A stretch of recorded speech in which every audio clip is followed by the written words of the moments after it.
हरि ओम श्री गुरु शरणम श्री गुरु चरण कमलेभ्यो नमः। गजाननं भूतगणाधिसेवितं कपित्थजम्बो फलचारु भक्षणं नमासुतं शोकविनाशकारकं नमामि विघ्नेश्वरपादपङ्कजं। श्री गणपति महाराज की जय। प्रिय मित्रों, आज देखिए, संस्कार जगाओ और संस्कृति बचाओ। संस्कार जगाओ और संस्कृति बचाओ। और इसके बाद में कि विकृति और प्रकृति, कि प्रकृति क्या है और विकृति क्या है, इन चार बिंदुओं पर आज हम चर्चा।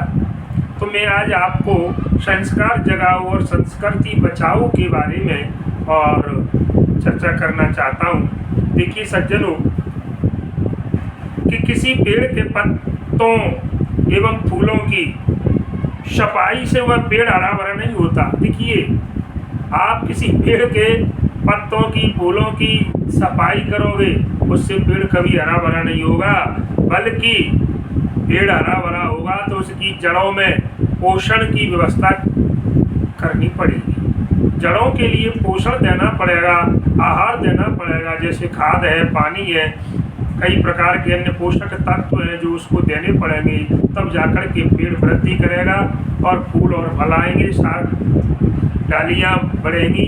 तो कुल मिलाकर के पेड़ की सफाई करने से कोई मतलब नहीं है। तो कहने का मतलब फूलेगा फूलेगा फलेगा तभी सज्जनों। इसके अलावा देखिए, पल्लवित और पुष्पित और विकसित वृक्ष के नीचे पथिक कुछ देर तक विश्राम करता है। जिस पेड़ के अंदर पत्ते हैं, फूल खिल रहे हैं, फल हैं, तो ऐसे पेड़ के नीचे जाकर के यात्री जो होते हैं, पथिक जो राहगीर है, वो जाकर के विश्राम करेगा। मान लीजिए कोई पेड़ है, उसमें पत्ते ही नहीं है, तो कहने का मतलब खड़ा हुआ है, खरेरा है, उसमें पत्ते नहीं है, तो वो पेड़ के नीचे विश्राम कैसे करके, वो धूप निकलेगी और पत्ते होंगे तो धूप खत्म हो जाएगी, ठंडी छाया मिलेगी। तो सज्जनों, तो देखिए, पथिक को आराम देने वाला पेड़ वही होगा जिसके अंदर पल्लवित पुष्पित और कहने का मतलब है और ऐसा पौधा जो होगा या पेड़ होगा। तो सज्जनों, क्या पेड़ की सफाई करने से नहीं है, पेड़ को पोषक तत्व हम अगर दें तो पेड़ पल्लवित होगा और यात्री जो पथिक होते हैं उनके लिए सहयोग करेगा, उनके लिए सहायता मिलेगी। इसी प्रकार, क्योंकि फलों से पथिक की भूख मिटती है सज्जनों।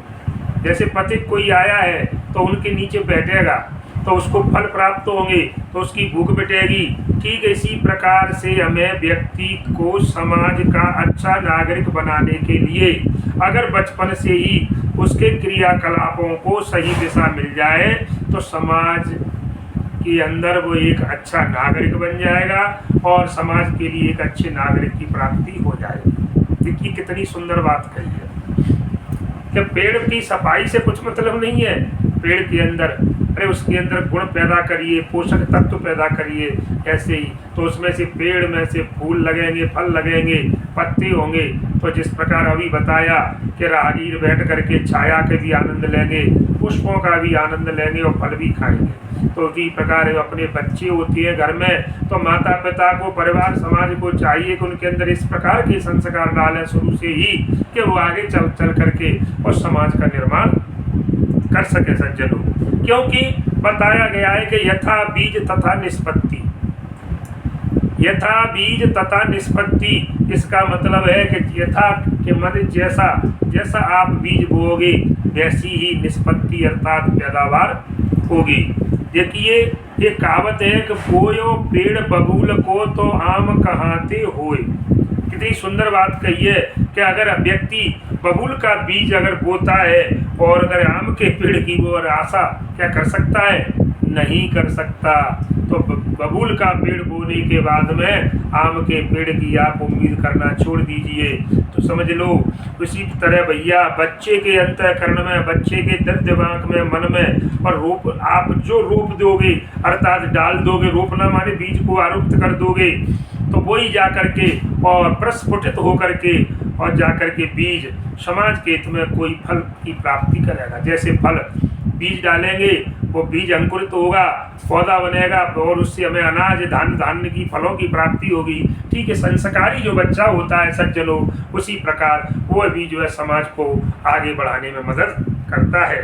तो ये हमारे संस्कारी होने का प्रतीक है। मैं आज इसी बात पर चर्चा कर रहा हूँ कि संस्कार क्यों जरूरी है। समाज को आगे बढ़ाने के लिए, समाज को सही दिशा दिखाने के लिए हमें संस्कारों की सज्जनों आवश्यकता है। इसलिए लेकिन रामचरितमानस में एक चौपाई आती है कि कलयुग में अधिकांश माता पिता अपने बच्चों को क्या सिखाते हैं कि मात पिता बालकन बुलावई और उदर भरे सोई ज्ञान।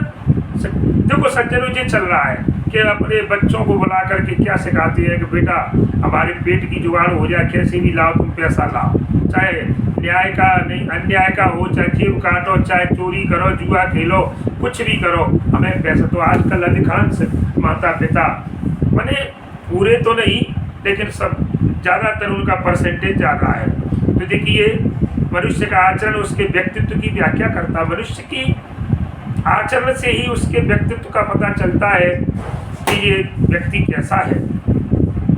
संस्कार उस नींव का नाम बताया गया है सज्जनों, जिस पर व्यक्तित्व की इमारत खड़ी होती है। देखिए, हाँ, जैसे नींव मजबूत होगी तो मकान अच्छा टिकेगा। तो आपके संस्कार अच्छे, अर्थात कहने का मतलब बता दिया, संस्कार ही नींव है जिससे मनुष्य का व्यक्तित्व निखर के आता है और समाज में, देश में, परिवार में उसका नाम हो जाता है। एक सुसंस्कारित व्यक्ति अपनी अवधारणाओं से और एक गुणवान व्यक्ति अपने चरित्र से जाना जाता है। ध्यान रखना। और अगर अभी तक आपने चैनल को सब्सक्राइब नहीं किया है तो सज्जनों, थोड़ा सा निवेदन है आपसे कि आप चैनल को सब्सक्राइब करें, बेल आइकन दबाएं, शेयर करें और लाइक तो करते ही रहना, जिससे कि ये चैनल आगे बढ़ेगा और हमें भी सहयोग मिलेगा। आपका आशीर्वाद मिलता रहेगा तो आपको नई और अलग अलग तरह के नई जो है और वीडियोज आपको मिलते रहेंगे, नई जानकारियाँ प्राप्त होंगी। तो कहने का सज्जनों, संस्कार संपन्न अगर संतान है तो गृहस्थ आश्रम की सफलता का सबसे बड़ा अच्छा लक्षण है। गृहस्थ आश्रम में सच्चा लक्षण है उसकी सफलता का क्या, संस्कारी बालक का होना। इसलिए सभी जो गृहस्थ भाई हैं, जिनके घर परिवार है, उनको चाहिए कि अपने बच्चों में अच्छे संस्कार डालें। हर माँ बाप चाहता है कि उनकी संतान उनकी अपेक्षा के अनुसार बने, परंतु कभी कभी क्या ऐसी बाहरी परिस्थितियाँ आ जाती हैं, जैसे सांस्कृतिक प्रदूषण है साहब, उपभोक्ता संस्कृति है, जैसे कारण आज की युवा पीढ़ी और बच्चों को अपनी गिरफ्त में ले लिया है, अपने कंट्रोल में, अपने अंदर इनको पकड़ करके रख लिया है। जैसे खाने पाने, रहन सहन और बोलने करने का तरीका, इसे तहजीब कहें, सोचने की शक्ति, चिंतन, मनन, सभी क्षेत्रों में हम अपनी भारतीय संस्कृति को छोड़कर पाश्चात्य संस्कृति की ओर, अर्थात मैं क्लियर कहूँ कि आजकल के बच्चे विदेशी सभ्यता की ओर ज़्यादा जा रहे हैं। इसीलिए क्या हो रहा है, जब वो विदेशी सभ्यता में जा रहे हैं सज्जनों, तो कुसंस्कारों की बाढ़ आ चुकी है उनके हृदय में, और उससे डूबने से पहले ही अगर हम बाढ़ से, देखिए थोड़ा सा पानी है नदी में, तो सोच ले हम देखें जल्दी जल्दी इससे पार हो जाए, और नहीं तो पानी बरस रहा है तो समझ लो बाढ़ भी आ सकती है। तो समझ लो, जैसे ही अगर हमारे बच्चे अगर थोड़ी गलती कहीं कर रहे हैं तो उनको वहीं पर रोक लो, अगर जो उसमें चले गए, बाढ़ आ गई कुसंस्कारों की, तो फिर वो उस दलदल से निकलने वाला नहीं है सज्जनों। इसलिए घर संसार, देखिए बताया गया है कि जो संस्कार की जन्मस्थली कहाँ है, ये प्रश्न है सज्जनों आपसे, कोई बता सकता है कि संस्कारों की जन्मस्थली कहाँ है, संस्कार कहाँ से पैदा होते हैं? तो इसका उत्तर है कि संस्कारों की जन्मस्थली घर है, क्योंकि घर से ही, जैसे बच्चे का प्रथम गुरु कौन है? माँ। बच्चे का पहला गुरु कौन है? विद्यालय में तो 3 साल के बाद जाएगा, लेकिन पहला गुरु माँ होता है, क्योंकि जब वो पैदा होता है तो माँ के साथ रहता है, तो माँ की भाषा ही सीखता है वो, तभी तो। हाँ, बच्चे का प्रथम गुरु माँ होती है, और जो माँ की भाषा होती है वही बच्चे की भाषा, वही बच्चा सीखता है। तो देखिए, मैंने बताया घर संस्कारों की जन्मस्थली है, इसलिए संस्कारित करने का कार्य हमें अपने घर से प्रारंभ करना चाहिए। संस्कारों की नींव हमें अपने घर से डालिए। संस्कारों का प्रभाव क्या होगा? हमेशा बड़ों से छोटों की ओर होता है साहब।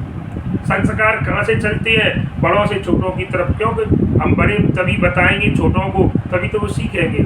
तो ये माता पिता, हमारे चाचा चाची, ताऊ ताई, अपने बड़े रिश्तेदार, उन सब का फर्ज बनता है कि बच्चों में, और जो हमारे पास अच्छे संस्कार हैं उनको अपने बच्चों में भी डालें।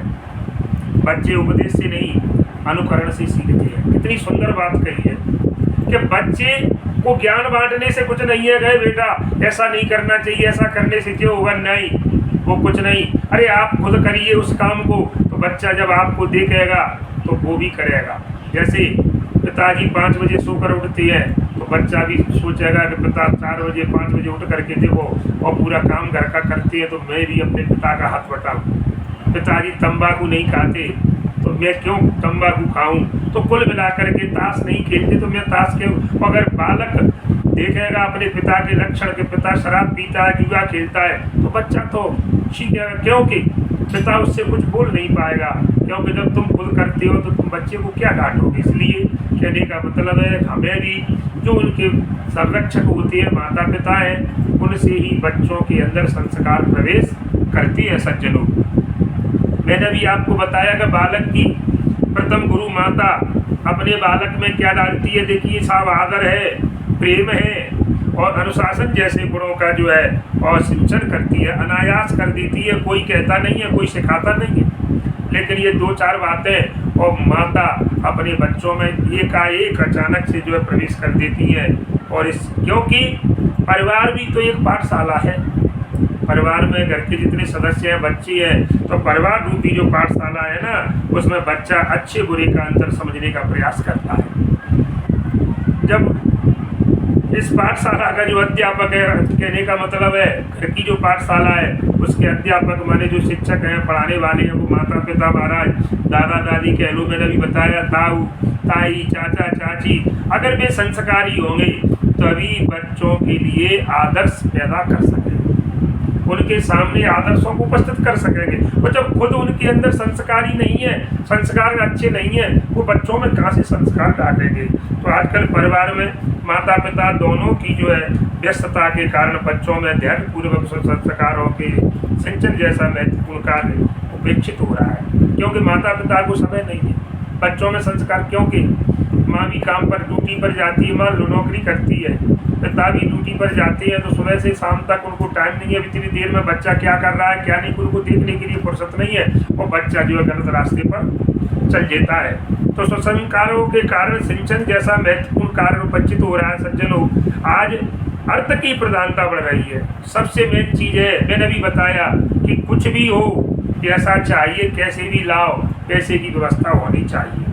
कदाचित कभी भी देखिए माता पिता भौतिक सुख साधन उपलब्ध कराकर बच्चों को सुखी और खुश रखने की परिकल्पना करने लगे हैं। अपने बच्चों को सभी जितनी भौतिक सुख सुविधाएं हैं उनको देने की हर माता पिता कोशिश करते हैं कि हमारे बच्चे को अच्छा खाना पीना मिले, अच्छे कपड़े मिले, अच्छी सभी सुख सुविधाएं मिले, अच्छे स्कूल में पढ़े। लेकिन इसी भ्रांति मूलक तथ्य को जानने के लिए आपको मैं ये समझाना चाहता हूँ कि अच्छा संस्कार रूपी धन ही बच्चों के पास छोड़ने का अगर मानस बनाना होगा आपको, कि सबसे बड़ा धन क्या है कि संस्कार रूपी धन को करिए। भौतिक सुख देने से बच्चा आगे नहीं बढ़ेगा, भौतिक सुखों की प्राप्ति से बच्चा बिगड़ेगा, और अच्छे संस्कारों की शिक्षा दोगे तो बच्चा सुधरेगा। इसलिए माता पिता स्वयं को योग्य और सुसंस्कृत बनावे। सबसे पहली चीज है कि हमें भी खुद पहले अच्छे नियम सिद्धांतों का पालन करना चाहिए, अच्छे कर्तव्य करना चाहिए, और तब जाकर के हमारे बच्चों के अंदर अपने आप ही आ जाएंगे। उन्हें विवेकवती बुद्धि को जगत का जागृत अध्यात्म पथ पर आरूढ़ होना होगा। आरूढ़ कहते हैं सवार, माने चलना होगा। आज की उद्देश्यहीन शिक्षा पद्धति, आज किसी की वर्तमान में शिक्षा कैसी मिल रही है, मैंने भी बताया कि वही उधर भरे सोई ज्ञान सिखावे। कि बालक का सही मार्ग प्रशस्त नहीं करती। आजकल की जो शिक्षा है ये बालकों को सही रास्ता नहीं दिखाती है। आजकल तो कोई MBBS बनेगा तो केवल वही पढ़ाई करेगा, इसके संस्कार कहाँ रखे उसके पास। इंजीनियर करेगा तो कोई अमेरिका जाएगा तो वहाँ संस्कार कहाँ से मिलेंगे पढ़ने के लिए। इटली जाएगा तो संस्कार कहाँ से मिलेंगे। अरे पहले हमारे गुरुकुलों में संस्कार मिलते थे गुरुजनों से। शीघ्र पैसा कमाने का आसान तरीका अपनाकर आपको आज की जो युवा पीढ़ी है सज्जनों, परिश्रम और धैर्य से दूर होती जा रही है। सात्विक प्रवृत्तियों के दमन के कारण नैतिकता से विश्वास आदमी का हटता जा रहा है। सीधी सी बात है। मर्यादा और अनुशासन का लोप हो रहा है, बिल्कुल खत्म होता जा रहा है। मर्यादाएं आप देख रहे हो, सबसे ज्यादा मर्यादा देखिए, पहले ऐसा बताया जाता है पिता के सामने पुत्र अपने बच्चों को हाथ नहीं लगाते, उससे बोलते भी नहीं थे। और घर की बहुएं बड़े बुजुर्गों के सामने और पर्दे में रहती थी, बोलती नहीं थी और पर्दा करती थी। और आज का चरित्र आपको पता है कि आज क्या हो रहा है।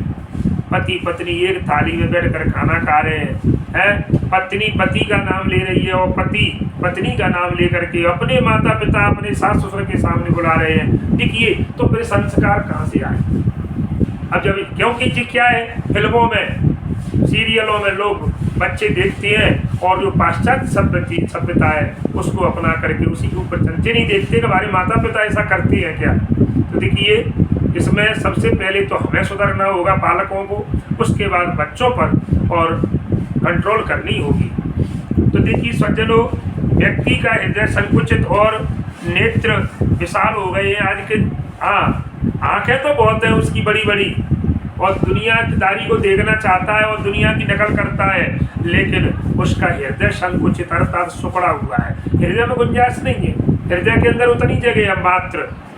और कुछ दूसरी चीज, क्योंकि एक चीज उसको पहले रम चुकी कि नहीं हम तो यही चीज पसंद है हमको, तो फिर दूसरी की कोई कुछ नहीं कहता रहे, लेकिन उसको कोई दूसरी बात रमती।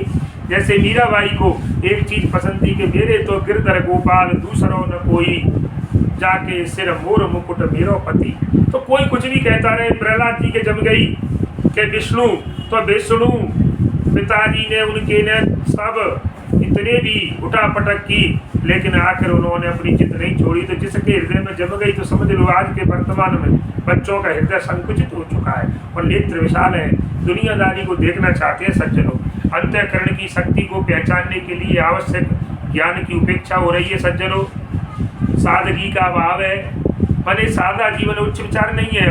अब दिखावा है केवल, चाहे घर में कुछ न हो लेकिन बाहर जाएंगे तो टीम टाम बना करके जाएंगे सज्जनों।